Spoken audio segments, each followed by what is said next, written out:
Assalamualaikum warahmatullahi wabarakatuh. Baik anak-anakku sekalian, pada hari ini kita akan mempelajari materi ekonomi, yaitu materi tentang pasar. Bisa kalian lihat kegiatan pasar. Di situ ada penjual, pembeli, dan barang yang diperjualbelikan. Baik, apa itu yang dimaksud dengan pasar? Ada beberapa pendapat pengertian tentang pasar. Kata pasar memiliki 3 pengertian. Pasar dalam arti tempat, merupakan sebuah tempat untuk bertemunya antara penjual dengan pembeli. Pasar dalam arti penawaran serta permintaan, merupakan pasar sebagai tempat terjadinya kegiatan transaksi jual beli. Pasar dalam arti sekumpulan anggota masyarakat yang mempunyai kebutuhan serta daya beli, lebih merujuk pada 2 hal, yaitu daya beli dan kebutuhan. Jadi pasar merupakan sekumpulan orang yang berusaha untuk mendapatkan jasa atau barang serta mempunyai kemampuan untuk membeli barang tersebut.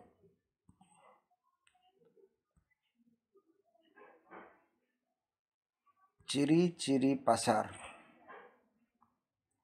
Yang pertama, di pasar harus ada calon pembeli dan penjual.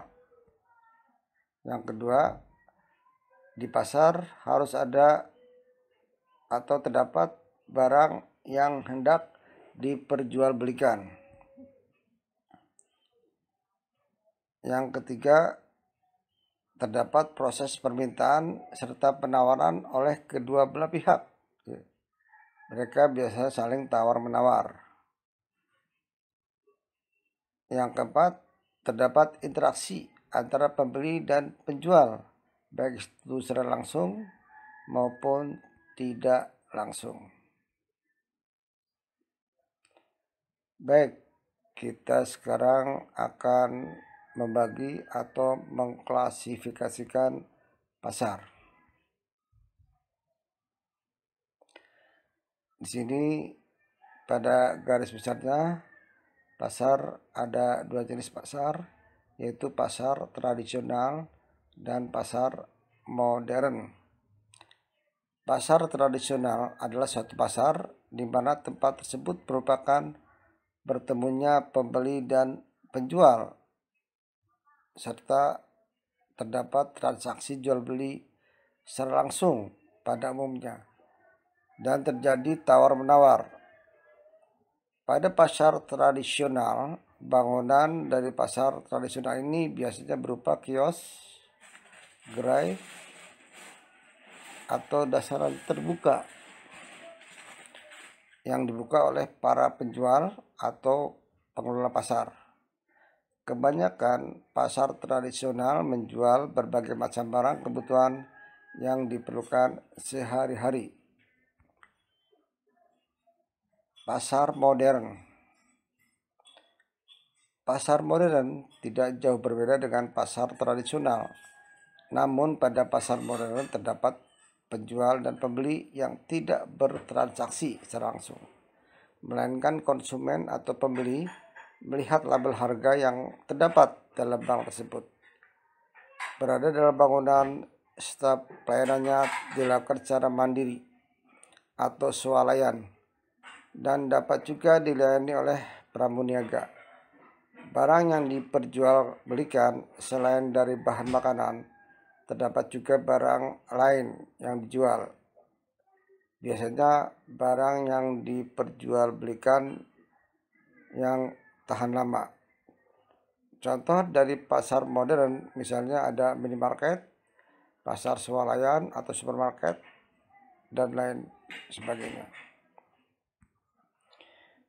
Baik anak-anak sekalian, sekarang kita akan mengetahui tentang jenis-jenis pasar menurut bentuk kegiatannya.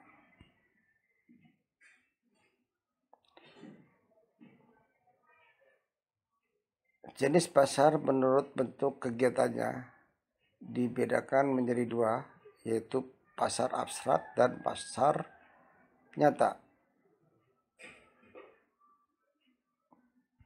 Pasar nyata.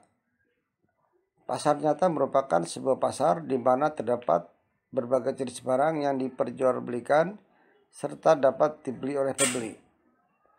Contoh pasar nyata ya pasar swalayan atau pasar tradisional. Sedangkan yang kedua adalah pasar abstrak atau tidak nyata. Adalah pasar di mana terdapat para pedagang yang tidak menawar berbagai jenis barang yang dijual serta tidak membeli secara langsung, namun hanya menggunakan surat dagangan saja. Contoh pasar abstrak adalah pasar online, pasar modal, pasar valuta asing, dan pasar saham, di mana pada pasar abstrak antara pembeli dan penjual tidak bertemu.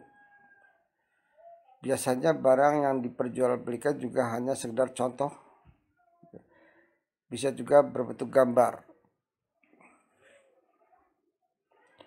Baik, anak-anakku sekalian, kita masuk pada jenis pasar menurut cara transaksinya. Nah, di sini ada dua jenis pasar menurut cara transaksinya, yaitu pasar tradisional dan pasar modern. Di mana pada pasar tradisional antara pembeli dan penjual ada saling tawar-menawar secara langsung. Biasanya pasar tradisional ini menjual kebutuhan pokok sehari-hari. Yang kedua pasar modern.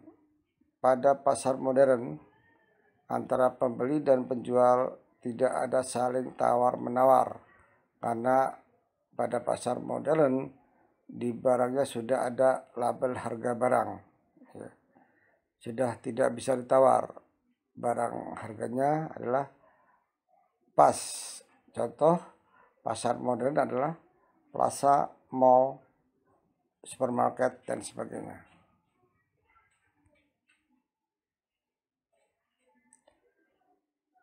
Yang ketiga jenis pasar menurut jenis barangnya.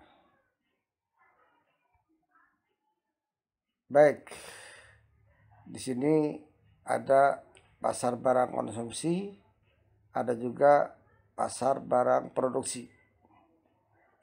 Pasar barang konsumsi adalah pasar barang konsumsi merupakan suatu pasar yang memperjualbelikan berbagai jenis barang yang dapat dikonsumsi guna memenuhi kebutuhan hidup manusia. Misalnya pasar sayuran, pasar ikan, pasar buah-buahan, pasar daging, dan sebagainya. Sedangkan pasar produksi adalah pasar yang memperjualkan barang faktor-faktor produksi. Contohnya misalnya pasar tenaga kerja, pasar yang menjual mesin-mesin, tanah, atau pasar tenaga ahli. Itu termasuk pasar produksi.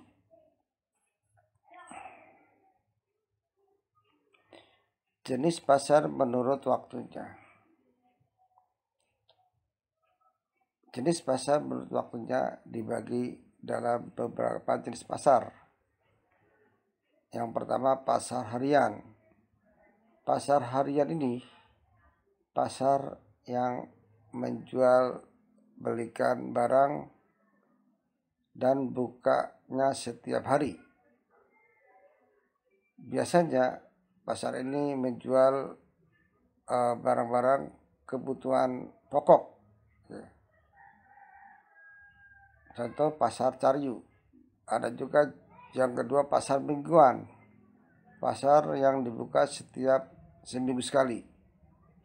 Biasanya pasar mingguan terdapat di daerah yang penduduknya masih seperti di pedesaan. Di sini misalnya ada pasar hewan, dicari itu setiap hari Jumat, ya. Di Jongkol setiap hari Senin, seminggu sekali. Pasar ini namanya pasar mingguan. Ada lagi pasar bulanan.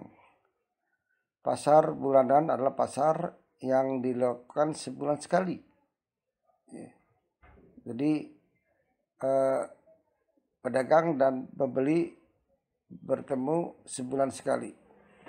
Misalnya ada di kantor pos, misalnya setiap bulan sekali kan banyak para pensiun itu mengambil uang, ya, di kantor pos atau di bank. Biasanya banyak pedagang-pedagang yang bulanan tersebut. Di situ akan terjadi transaksi jual beli antara pembeli dan penjual. Ada juga pasar tahunan, di mana pasar yang dilaksanakan setahun sekali. Misalnya PRJ, Pekan Raya Jakarta. Pada pasar tahunan ini biasanya banyak diperjualbelikan barang-barang promosi untuk pemasaran berikutnya. Ada lagi pasar temporer. Pasar temporer ini pasar yang terjadi secara tidak rutin atau disebut juga sebagai pasar kaget. Jadi biasanya pada waktu tertentu saja, itu temporer, tidak pasti. Baik, jenis pasar menurut keluasan distribusinya. Ada pasar daerah. Pasar daerah adalah pasar yang membeli dan menjual produk di dalam satu daerah. Produk tersebut dihasilkan, dapat juga dikatakan bahwa pasar daerah melayani permintaan serta penawaran hanya dalam satu daerah. Ada juga pasar lokal.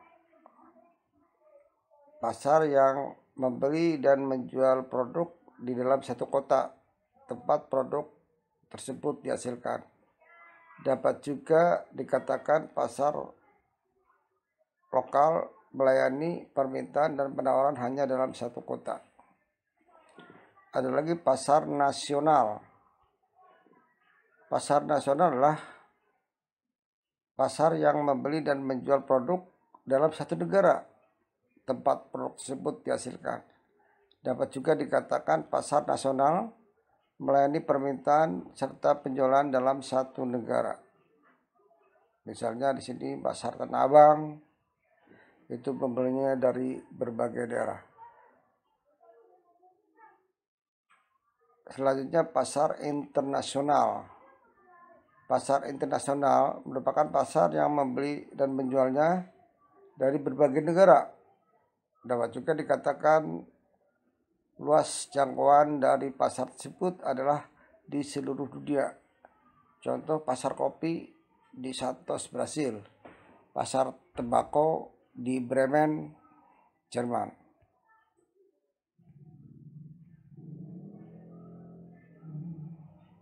Jenis-jenis pasar menurut bentuk serta strukturnya. Jenis pasar ini dapat dibedakan menjadi 4, yaitu pasar persaingan sempurna, pasar persaingan monopolistik, pasar oligopoli, serta pasar monopoli. Pasar persaingan sempurna. Pasar persaingan sempurna dapat juga disebut sebagai pasar persaingan murni, yaitu merupakan pasar di mana terdapat banyak pembeli dan penjual serta mereka sudah mengetahui keadaan pasar. Ciri-ciri pasar persaingan sempurna: barang yang diperjualbelikan sifatnya homogen sejenis. Pembeli atau penjual mempunyai informasi yang lengkap mengenai pasar. Ketiga, terdapat banyak pembeli dan penjual. Keempat, harga yang ditentukan oleh pasar. Kelima, semua faktor produksi dapat bebas keluar masuk pasar. Keenam, tidak terdapat campur tangan dari pemerintah. Itulah ciri-ciri dari pasar persaingan sempurna. Kelebihan dari pasar persaingan sempurna, yang pertama, pembeli dapat dengan bebas membeli produk. Kedua, tidak terdapat hambatan dalam mobilitas berbagai macam sumber ekonomi dari suatu usaha ke usaha lain. Yang ketiga, dapat memaksimalkan efisiensi. Yang keempat, kebebasan membeli dan bertindak. Kelemahannya, tidak mendorong inovasi. Kedua, membatasi pilihan konsumen atau pembeli. Ketiga, persaingan sempurna memberikan ongkos sosial. Keempat, distribusi pendapatan yang tidak merata. Contoh dari pasar persaingan sempurna adalah pasar berbagai jenis hasil pertanian. Yang kedua, pasar persaingan tidak sempurna. Pasar ini merupakan kebalikan dari pasar persaingan sempurna. Untuk pasar persaingan tidak sempurna merupakan pasar yang terdiri dari sedikit penjual serta banyak pembeli. Pada pasar ini, para penjual dapat menentukan harga barang. Barang yang diperjualbelikan tersebut memiliki jenis yang berbeda-beda atau terdapat berbagai jenis barang. Jenis pasar persaingan tidak sempurna mempunyai bentuk pasar antara lain yaitu pasar monopoli. Pasar monopoli merupakan suatu pasar yang terjadi ketika seluruh penawaran terhadap suatu barang pada pasar yang telah dikuasai oleh salah seorang penjual atau sejumlah penjual tertentu.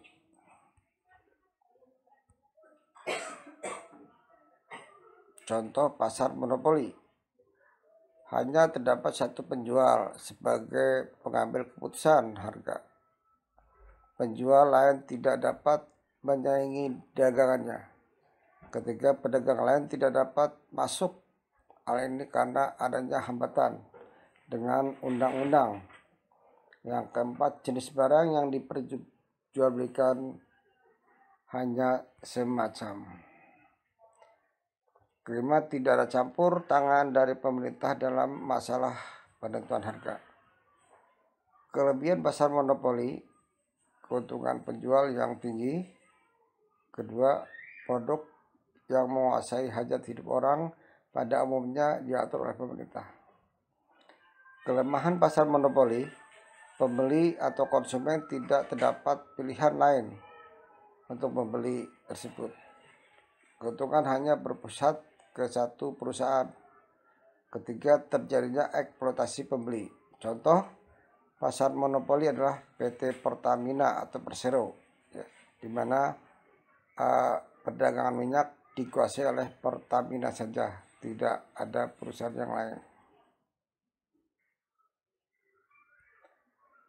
Baik, termasuk pada pasar persaingan monopolistik.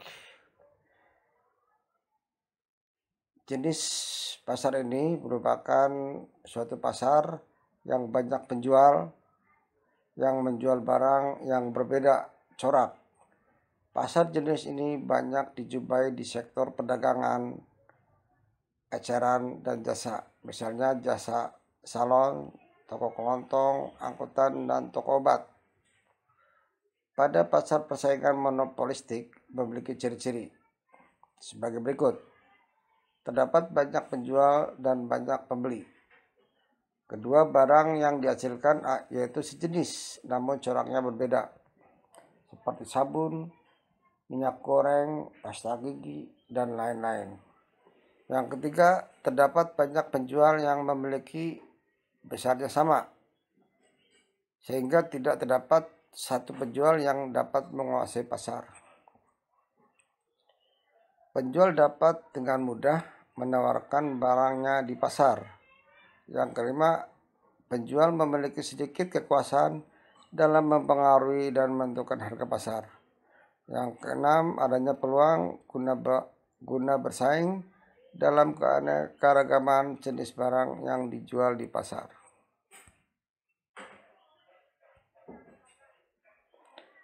Kelebihan pasar persaingan monopolistik.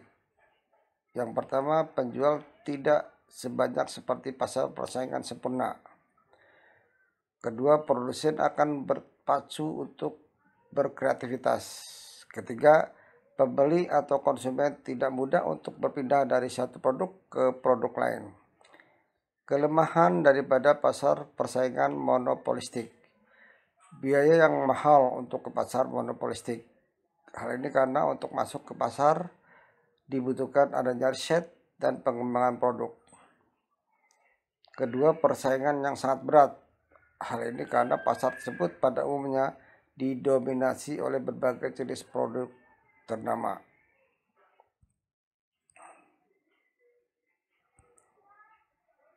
Pasar oligopoli. Jenis pasar ini merupakan pasar yang terdiri dari beberapa penjual yang menjual suatu barang tertentu, sehingga penjual yang satu dengan yang lain dapat mempengaruhi harga, seperti perusahaan rokok, perusahaan mobil, motor, perusahaan semen, atau perusahaan industri telekomunikasi. Pasar oligopoli memiliki ciri-ciri hanya terdapat sedikit penjual saja, sehingga keputusan dari salah satu penjual di pasar tersebut dapat mempengaruhi penjual lain. Kedua, produk-produknya yang berstandar. Tiga, kemungkinan terdapat penjual lain untuk masuk ke pasar masih terbuka. Empat, adanya peran iklan yang sangat besar dalam menjual produk tersebut. Kelebihan pasar oligopoli. Barang yang dihasilkan memiliki beragam corak. Yang kedua, efisiensi dalam menggunakan sumber daya. Ketiga, pengembangan teknologi serta inovasi. Kelemahannya dari pasar oligopoli adalah adanya persaingan harga yang ketat. Yang kedua, banyaknya rintangan yang kuat guna masuk ke pasar oligopoli. Fungsi pasar. Apa sih manfaat daripada pasar itu? Yang pertama, fungsi distribusi, di mana pasar merupakan tempat menyalurkan barang atau jasa dari produsen kepada konsumen. Fungsi pasar sebagai tempat distribusi produk hanya karena banyak terdapat konsumen, sedangkan penjual sebagai distributor. Artinya barang yang dijual tersebut tidak diproduksi sendiri. Misalnya terdapat penjual yang membeli telur ayam dari orang lain yang beternak ayam. Kemudian telur tersebut dibawa ke pasar dan dibeli oleh konsumen. Penjual tersebut berperan sebagai distributor, orang yang beternak ayam. Orang yang beternak ayam berperan sebagai produsen, serta pembeli sebagai konsumen. Namun ada pula penjual yang berperan sebagai konsumen, produsen, sekaligus sebagai distributor. Fungsi pasar yang lain adalah fungsi penetapan harga atau nilai. Karena di dalam pasar terdapat tawar-menawar antara pembeli dan penjual, sehingga akan dapat menentukan harga barang yang akan diperjualbelikan. Di mana di dalam pasar tersebut itu terdapat interaksi antara penjual dan pembeli, yang mana kedua belah pihak akan menentukan kesepakatan dari harga barang yang akan dibeli.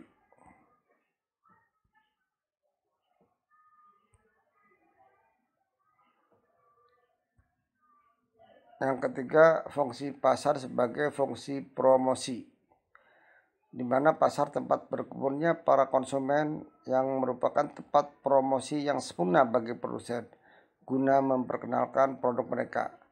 Pada umumnya saat proses promosi dari produsen tersebut berlangsung, Mereka akan menawarkan yang menarik, seperti harga produk tersebut yang lebih murah dibanding produk dari produsen yang lain. Oleh karena itu, fungsi pasar salah satunya untuk promosi suatu produk atau barang.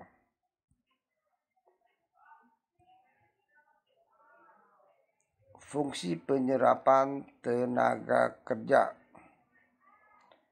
Di pasar, para pedagang dan pembeli di pasar juga banyak terdapat pihak lain yang dapat terlibat dalam kegiatan ekonomi seperti tukang sapu, ojek, tukang parkir, tukang sampah, dan lain sebagainya.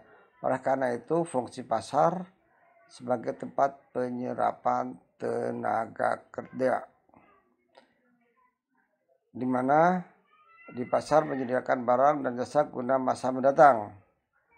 Pasar memiliki fungsi sebagai fasilitator guna mengelola tabungan dan investasi. Investasi tersebut berfungsi untuk menyediakan barang serta jasa yang dibutuhkan pada masa yang akan datang. Tabungan dan investasi tersebut akan berinteraksi di pasar. Pasar yang berfungsi untuk memfasilitasi investasi dan tabungan ialah pasar modal. Investor akan mencari pihak-pihak yang mempunyai tabungan untuk keperluan investasinya, serta menabung untuk mencari pihak yang membutuhkan modal. Kedua belah pihak tersebut dapat bertemu di pasar modal. Demikianlah anak-anakku sekalian tentang pasar, jenis-jenis pasar, fungsi dan manfaat pasar. Saya kira cukup sekian. Wassalamualaikum warahmatullahi wabarakatuh.